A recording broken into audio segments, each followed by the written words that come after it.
দিনটা ছিল আমার বিবাহবার্ষিকী। বিবাহবার্ষিকী কোনোবারই সেভাবে ঠিকঠাক করা হয় না। মা বাবার সঙ্গে থাকলে মা বাবার সঙ্গে, না হলে গতবার ছিলাম ছেলে বৌমার সঙ্গে।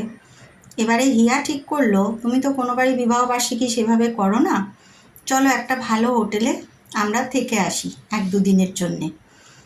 আমরাও গাঁইগুঁই করতে করতে ভাবলাম ঠিক আছে, থাকি না থাকি দেখে তো আসা যায়, দেখেই আসি কীরকম সেই হোটেল। হিয়া খুঁজে বার করলো সায়রবীথির পাশে মাছে ভাতে বাঙালি।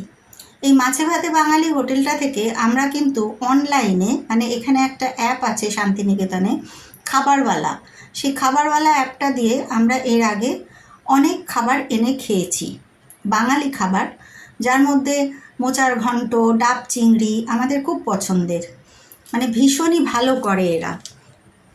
তাই জন্য ইচ্ছে হলো যাই এবারে গিয়ে হোটেলটা দেখে আসি। আর কথা হলো যে হয়তো থাকবো না, তবে ঘরগুলো দেখে আসবো বন্ধুদের জন্যে, কেমন ওখানে থাকার ব্যবস্থা, আর ডিনারটা প্যাক করে বাড়ি নিয়ে আসবো, কারণ ওখানে বসে খেতে গেলে অনেক রাত হয়ে যাবে। তো এই সেই মাছে ভাতে বাঙালি হোটেল। হোটেলটা এত সুন্দর, এত সুন্দর, আমরা কল্পনাও করতে পারিনি। ভেতরে গিয়ে দেখলাম রাজকীয় ব্যবস্থা, আর নিরিবিলিতে শান্ত পরিবেশে এত ভালো লাগছিল সন্ধেবেলাটা, যে মনে হলো না সত্যিই এখানে এসে 1-2 দিন খুব আরাম করে কাটানো যায়। আর এই যে ভদ্রলোক, ইনি এখানকার ম্যানেজার, ইনি আমাদের গল্প শুনে বললেন চলুন আপনাদের আমি হোটেলটা ঘুরে দেখাই।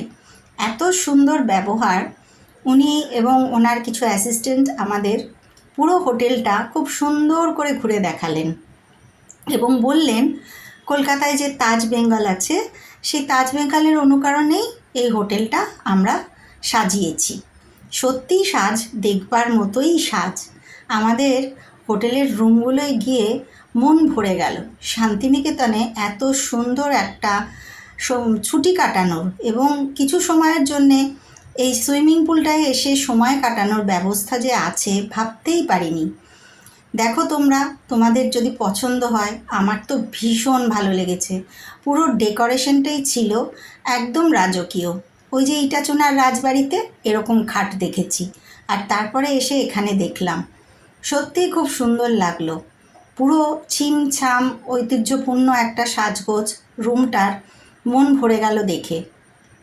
তার সাথে কেটলি দেওয়া আছে, ইলেকট্রিক কেটলি, চা কফির ব্যবস্থা, মিনারেল ওয়াটার, এবং যখন তখন ইচ্ছে হলেই ডাকলেই এখানকার যারা আছেন অ্যাসিস্ট্যান্ট, তোমাদের সুবিধা অসুবিধা সব কিছুর খেয়াল তারা রাখবে, সেরকমটাই উনি বললেন। আর রুমগুলোর ভাড়া কত? এক রাত্রিরের জন্যে 4,000 টাকা এই রুমটার ভাড়া।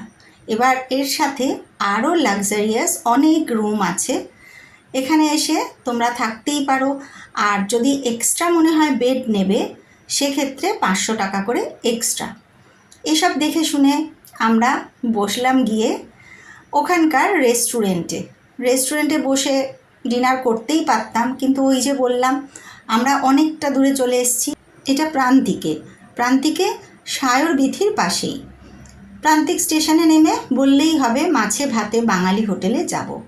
প্রচুর লিস্ট ছিল, সেই লিস্টগুলো ধরে ধরে আমরা বলছিলাম কোন কোন খাবারগুলো আমরা খেয়েছি এখানকার। তারপরে খেলাম একটু আইসক্রিম, মেয়ে আর আমি, কর্তা নয়, কর্তা এসব পছন্দ করে না, ঠান্ডা জিনিস খুব একটা খায় না। আমি আর মেয়ে বসে বসে একটু চকলেট আইসক্রিম খেলাম, খুব মজা হলো, দুজনে মিলে অনেকটা সময় গল্প করলাম। আর কর্তা এখানকার রেটগুলো সব জানলো, হোটেলের কী কী সুবিধা অসুবিধা জানলো।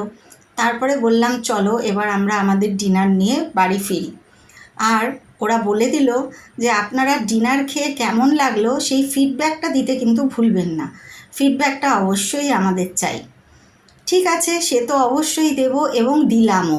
সত্যিই অসাধারণ ছিল খাবারগুলো। আর এই যে দেখো, এই রাস্তা দিয়ে আমরা গেছিলাম, খুবই সুন্দর লাগছিল, মানে ফেরার পথটা ছিমছাম নিরিবিলি, সব বড় বড় হোটেল আশেপাশে। আর কি কি নিয়ে এলাম চলো দেখাই কি কি নিয়ে এলাম। মাছে ভাতের আইটেমগুলো যে পরিমাণে দেয় টাকা অনুযায়ী, সেই পরিমাণটা বেশ খানিকটা বেশি অন্য জায়গার থেকে, কারণ আমি অন্য অনেক জায়গায় খেয়েছি, অনেক হোটেলে খেয়েছি শান্তিনিকেতনের, এদের পরিমাণটা কিন্তু যথেষ্ট বেশি। তাহলে চলো দেখাই মাছে ভাতে বাঙালি থেকে সেদিন বিয়ের তারিখ উপলক্ষে কি কি খাবার এনেছিলাম। ও হ্যাঁ, বলতে ভুলে গেছি, খাবারগুলো স্পন্সর করেছিল কিন্তু আমার বাবা মা। কারণ বাবা মা টাকা পাঠিয়েছিল যে তোরা কিছু ভালো মন্দ কিনে খাস, এতটা দূরে আছিস আর তো করে খাওয়ানো সম্ভব নয়। তো সেই বাবা মার আশীর্বাদের টাকাটা নিয়ে আমরা এই হোটেলের খাবারগুলোই কিনে খেলাম। কী আর করবো, এটাকেই বলে সেলিব্রেশন। ওই যে বলেছিলাম না, মেয়ে আর বাবা মাই সব দায়িত্ব নিয়ে নেয় এখন সেলিব্রেশনের। দিনটা আর একা আমাদের জন্যে নয়। প্রথমেই দেখাই গোলবাড়ির মাংস। গোলবাড়ির মাংস তো আমি ছোট থেকেই খাচ্ছি, কিন্তু এখন সেই টেস্ট আর গোলবাড়ির নেই। কিন্তু এই মাছে ভাতে বাঙালিতে মাংসটা খেয়ে মনে হলো সত্যিই সেই পুরনো দিনের গোলবাড়ির টেস্ট। খুবই রসা কষা, এই গরমের জন্যে ভালো নয়, কিন্তু তবুও এক আধ দিন তো চলতেই পারে এরকম মহাভোজ। পাঁঠার মাংস একটু রসা কষা খেতে বাসন্তী পোলাও দিয়ে বেশ ভালোই লাগে। আর বাসন্তী পোলাওটাও ছিল খুব সুন্দর, এক গাদা মিষ্টি দেয়নি, এক গাদা কাজু দেয়নি। এই জিনিস দুটোই বড় বিরক্তিকর লাগে। আর আমার বর পোলাও খায় না, সে সাদা ভাত নিয়েছে সঙ্গে, আর তার সাথে নিয়েছিল ছানার ডানলা। ছানার পিসগুলো বেশ বড় বড়, 4খানা করে পিস ছিল। মাংসও তাই ছিল, 4টে করে ছিল। আর মাংসর দাম শুনলে অবাক হয়ে যাবে, 1 প্লেট কষা মাংস ওখানে 180 টাকা মাত্র। নিয়েছিলাম একটু মিক্সড ডাল, আর তার সাথে ছিল ঝরঝরে বাসমতি রাইস। এই দিয়েই মোটামুটি সারলাম আমাদের বিয়ের তারিখের ভোজ। 31 বছর কম নয়, কি বলো বন্ধু, তাই না? সবাই ভালো থেকো, টাটা।